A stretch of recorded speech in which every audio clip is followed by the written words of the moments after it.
Ampitsikina indray no anaterana ny araba ny atokantranosika tsiraray avy indray amin'izao aliny valatsinainy favito ambin'ny folo ny volana martsa izao manatitra izay araba izay ary manasanao mpanazana anjoy ny vaovao ireto indray ary ny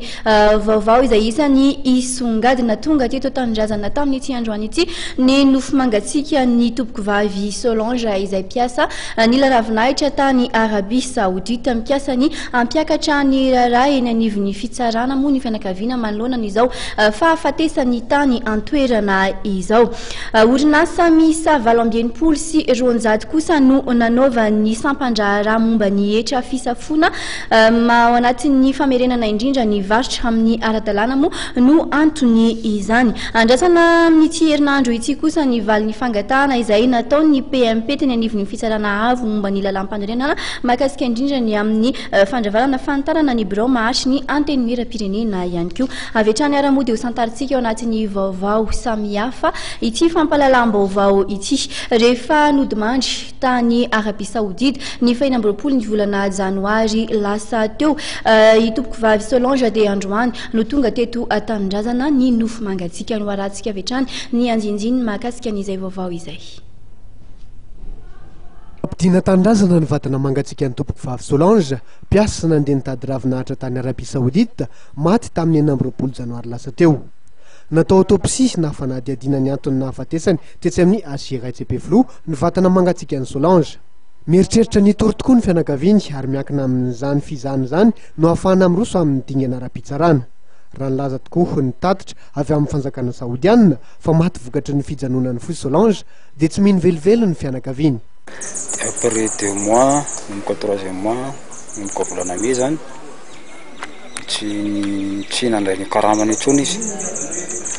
dia nitaky ny karamany rehefa nitaky ny karamany izy dia niten'le patron tamin'izay fotoana hoe tsy mibadanao ka tsy miasa any Madagasikara no hitaky ny karamanao anao dia izy ny antony andehanako ty karama anapiko ny tsampy amin'ny vady aman-janako dia moa niteraka ny olana dia tsy nisy ny fampampijalina kely sy manodintika nanomboka teo ny tombo ny asa lasa misy ny esany hatramin'le zanak'le patron dia nanomboka narary izy nandoa mihitsy izy tamin'ny fotoana voalohany avy eo nefa narary amin'izay izy nenahia fa tsy nahinan-kanina intsony nateriny patron io tao amin'ny agence rehefa tao moa izy nisy ankizy mbola miandry asa tsisy patron io na patron io ankizy indray niaka azy niaraka tamin'ny patron io ankizy dia nge patron ankizy io zany mba niantso azy aloha teo deuxième patron io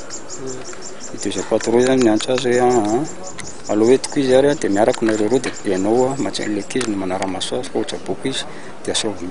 maka solution ny avany ampampodiana azy mipantatra zany amin'ny mifindra io tsy matapitra contrat ho dia niantso amin'izay izy le solotenana ambassadeur tikitika tany hoe efa nafindrako patron indray izy 4 ny patron io fa efa miasa tsara fa tsy possible intsony niverenana Madagasikara fa tsy efa nisigné contrat 2 ans indray dia te moa zany zay hoe inona zany ny zava-misy satria le olona efa narary tsy havita contrat 2 ans indray zany nilazatrany ny fianakaviany Solange fa ny amboadidy sy andraikitra ny mpirakitra raha malagasy miasa any Arabia Saoudite sy ilay agence nandefa ny Solange niasa tany toerana tamin'ity raha ty